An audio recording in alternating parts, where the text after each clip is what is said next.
Hi everyone, it's Luke here from Weekend Tour Pros, and in today's video I'm going to be giving you an introduction to all the different types of golf clubs that exist. So drivers, fairway woods hybrids, irons, wedges and putter. So if you're someone that's new to golf or just trying to learn a little bit more about the game, hopefully I'll be able to explain to you what all these different types of clubs do, when you might use them, how versatile they can be. And I'm also going to introduce you to the concept of loft, which might help you understand a little bit more about how all of these clubs relate to each other. This is the first of a two-part video.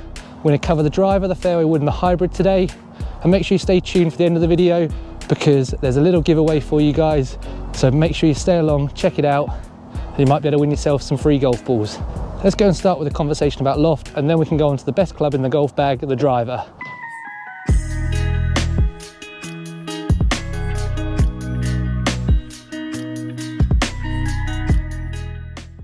Okay, so just before we start working our way through the golf bag and introducing you to all the different types of golf clubs, I just want to start with a real basic overview of the concept of loft. Now, this isn't a physics lesson and I can't go through all the different factors that impact how good or bad a golf shot will be. There's a lot more clever people than me out there that can do that on YouTube for you. But the one thing that really helped me when I was a new golfer is understanding the impact of loft. Now, for the rest of this explanation, we're going to assume that all other things are equal other than the loft on the golf club. So the speed at which you deliver the golf club, the accuracy of how you strike the golf ball, everything else we're going to imagine is equal. But if all those things are equal, what you will see is that dependent on the loft of your golf club will depend how high and how far that your golf ball travels relative to all the other different clubs in your golf bag with different lofts on them. So in this little bit here, I'm showing you two of my clubs, my 6-iron, which has somewhere in the region of sort of 28 degrees of loft, which you'll see from the visuals on the screen. And then my 60-degree wedge, which is the club with the most loft in my golf bag. And if you look at those two clubs side by side, you'll see how the two different amounts of loft are quite visible when you put them next to each other. Now again, all things being equal, my driver, which has the least amount of loft of any golf club in my bag, will mean that my golf ball launches lower, and you can imagine that if you've got less loft on the golf ball, effectively as you come in and hit it, it's not going to be pointing up to the sky as much, so the ball's not going to go as high. If I then take my 60-degree club at the other end of the bag, which has got a lot of loft on it, if you can imagine that coming in and hitting the golf ball, it's going to send it up a lot higher up into the air. So I think that will help you guys, because when we talk about fairway woods in a second and hybrids and irons in a second, you'll see that some of them cross over each other in terms of the different lofts that they have. And I just want you to understand that if you understand the concept of loft and that a driver has the least amount of loft and that a speciality wedge such as a 60-degree wedge has the most, I think that will all help you to understand what all these different golf clubs can do for you and when you might use them. I've also made a handy little guide for you, which I've put up on screen now, but also put a link to it in the description below so you can download it and take a little look at it in your own time. It might help you just to understand what all these clubs do a little bit better. Right, let's go and get stuck into the golf bag, shall we? We'll start with the best club in the bag, the driver. Okay, so as we go through the golf clubs, I'm going to start at what's called the top of the bag and work my way down to the bottom of the bag.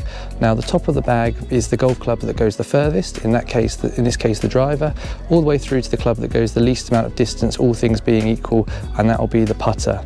Now, if we start with the driver, this is my driver here, you'll see that it's actually quite a big golf club. It's the biggest golf club that you'll hit, and the reason for that is there's a lot of technology hidden in this kind of part of the golf club to try and help you to hit the ball straight, hit the ball in the air, and the reason for that is this golf club has the least amount of loft. So you'll see there, if we draw that straight line that we talked about earlier up, you'll see there's not much loft on this club. In the case of my driver, I've only got 10.5 degrees of it, which you'll see written just on the side of there, but quite typically drivers start anywhere from about 6 degrees, and that's kind of professional long drivers that are using that, and that's because they generate so much speed they don't need the help of that extra bit of loft to get the ball in the air, all the way through to about 15 degrees, which is quite typical for slower swing speed amateurs. In terms of when you'd use this club, it's a bit of a speciality weapon. You normally use it exclusively off the tee. Now, if you watch the golf on TV, you might see someone like Rory McIlroy or Tiger Woods, one of the best golfers in the world, using this off of the fairway as an approach shot, their second shot into longer holes. But that's because they're highly skilled golfers that are able to generate enough power, again, to get that golf ball in the air without needing it to be sat on a tee. Now, as we go out to the golf course in a minute, I'll give you a little tip about using a driver and a little bit of a tip about tee heights as well. So let's go and take this out and let's show you a couple of shots with this. Okay, as I was just touching on the garden just there, the driver is a bit of a speciality club in that we typically only use it to tee off, whether that be on a long par 3 or par 4 or par 5s. It's also unique in that we normally use a slightly different tee when we're using it. So I've got an example of what we call a castle tee here. These normally come in different colours, and each colour represents a different height of how long this tee is. Now the reason why we normally use these tees versus your typical tee that you're probably more familiar with seeing is the driver is the only club in the bag that when we hit it, we actually want to hit the club up onto the ball. Now the reason for that is because of what we've touched on already, it doesn't have a lot of loft. So we want to add a little bit of loft by trying to hit up on it. With every other golf club that we're trying to hit, we're actually trying to hit down on the ball, and hitting down is what makes the ball go up in the air, which is quite a common amateur mistake. Too many amateurs are trying to hit up on the ball to get the ball up in the air. So by using one of these tees with a driver, we can hopefully help to get the ball in the air. Now a little bit of a bonus tip for you is experiment with these. These come in white, orange, pink like I use. All the different ones will do different things to your drives. So try different types of tee heights, try them at the range, try them on the golf course, and see which one helps you to hit the most consistent shots and gives you the most confidence. Let's try and hit a drive now for you.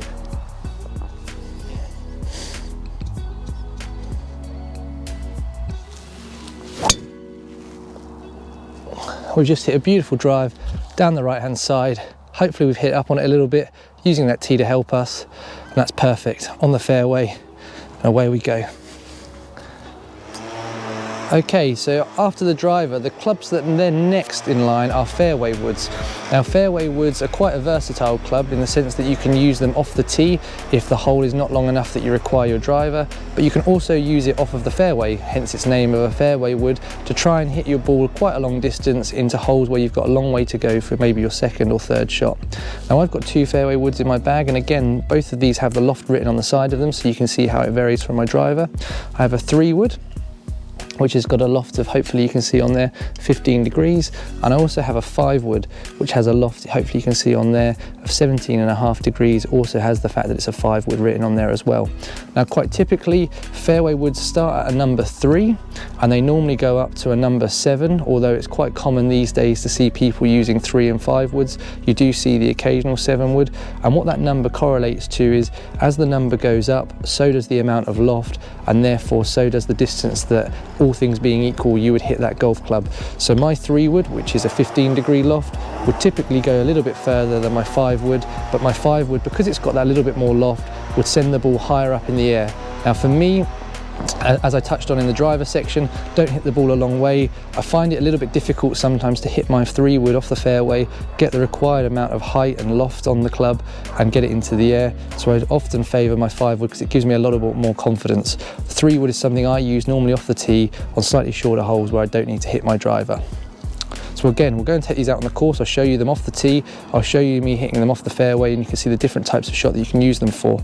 You'll also see as well with these clubs, like all of the clubs that I'm about to show you, you can use them around the green as well to just offer you a bit more variety in the type of shot that you hit. So let's go and take these out on the course and I'll show you what you can do with them. So as I've just touched on, a fairway wood is quite a versatile club. It gets its name because it's designed for you to hit it off the fairway, but that doesn't mean, like a driver, that you need to exclusively use it for one purpose.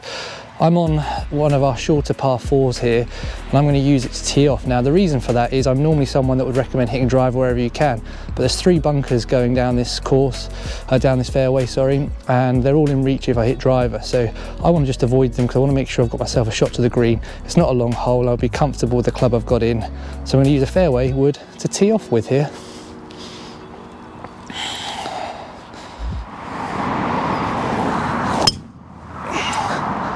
Absolutely smoked it. Sadly just a little bit down the left, so I'm probably going to be just in the rough, but it's a great hit. I've not reached the bunkers because I've taken a fairway wood, and we'll be going and playing our second one to the green. Okay, so you've just seen me tee off with a fairway wood, and because of its name of a fairway wood, it's designed to be used off of a fairway. So we're on the fairway here of the par 5. I've got about 190 to go. It's into wind, so I'm going to try and hit my 5 wood down there, which is a 5 fairway wood, which I showed you a second ago. Let's see what happens hitting it off the fairway.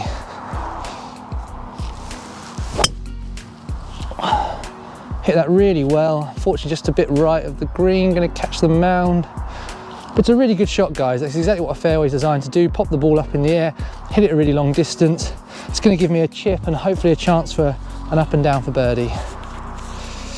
Okay, so the next club I want to show you is a hybrid. Now, a hybrid gets its name because it looks, hopefully as you'll be able to see here, a little bit like a small version of a fairway wood that I just showed you a second ago, but it actually acts and replaces an iron for some people, and that's why it's called a hybrid, because it looks somewhere like a fairway wood and it has some of the characteristics that make fairway woods easy to hit. Quite big, a lot of help in the back end of this club to get the ball in the air, but it then replaces the need for a long iron which has got not very much loft on it, and therefore it's hard for an amateur to get the ball up in the air. They're also quite versatile. They're sometimes called a rescue club because they can help rescue you get out of lots of different situations because of the versatility of them. Now, hybrids, they actually, because they cross over with both fairway woods and irons, you'll see a lot of different varieties of loft. You can get a 2 hybrid, which will start somewhere around 15 degrees, which is very, very similar to the 3 wood that I just showed you a second ago.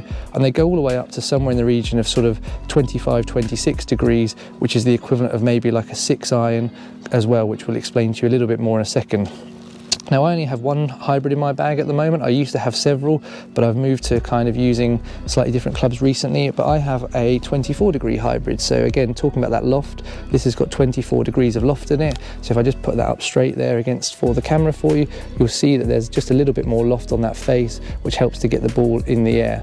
Now, I use this club in place of my 5 iron, so this is a similar loft to what a 5 iron would be. And again, like I just touched on a second ago, that's exactly the purpose of it. If you struggle to get a 5 iron and hit the ball in the air, hybrids are perfect clubs for you. Now, my recommendation to any amateur golfer out there who's just starting the game is try and test using some of these. If you're someone that struggles to hit a 4, 5 iron, a 3 iron, go and test one of these, because this might just be the thing that revolutionises your game. This club is my absolute favourite club in the golf bag. It goes about 175, 180 yards. It just gives me confidence because it's kind of got a slightly shorter length of club compared to my fairway woods. We touched on that at the beginning, that as you go down the bag, the clubs get a little bit shorter, and I just absolutely love to hit this thing. So I've got a 24-degree hybrid. I'll go and show you me hitting my favorite club out on the golf course.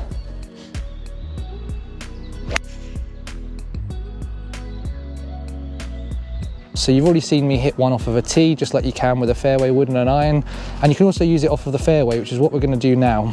I've got about 180 into this green, see what we can do. It's a bit wet and wintry out here. We'll do our best.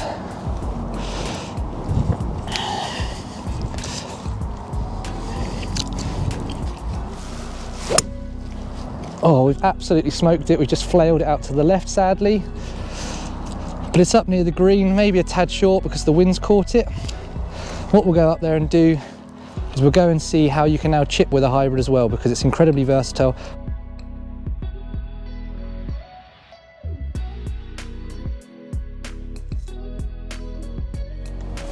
Okay, so we've come to the end of part 1 of the video today, guys. Hopefully you've enjoyed that. You've learned a little bit about the concept of loft, and you've also learned when you can use a driver, a fairway wood, a hybrid, and you've also seen how incredibly versatile both hybrids and fairway woods can be. Now, make sure you check out part 2 of the video where we'll cover irons, wedges and the putter. But before then, I promised you a giveaway. Now, this is the first one we've done at Weekend Tour Pros. So if you'd like to win a dozen of these tailor-made Tour Response golf balls, brilliant golf ball, I've been using it throughout the winter, really enjoy hitting it, lovely soft feel, then all you've got to do is subscribe to the channel, like this video, and what I want you to do is comment below and tell me, when you started playing golf, what was the first golf club you hit? Was it the trusty 7 iron that so many of us use? Was it a putter? Was it a wedge? Let me know in the comments below. Tell me, what was that first golf club you used, and we'll enter you into a draw. And when we get 100 comments on the video, I'll pick one at random and let you know who the winner is. Read the description below for the full entry conditions. Any questions, just get in touch. Thanks very much, guys. Look out for part 2 coming soon.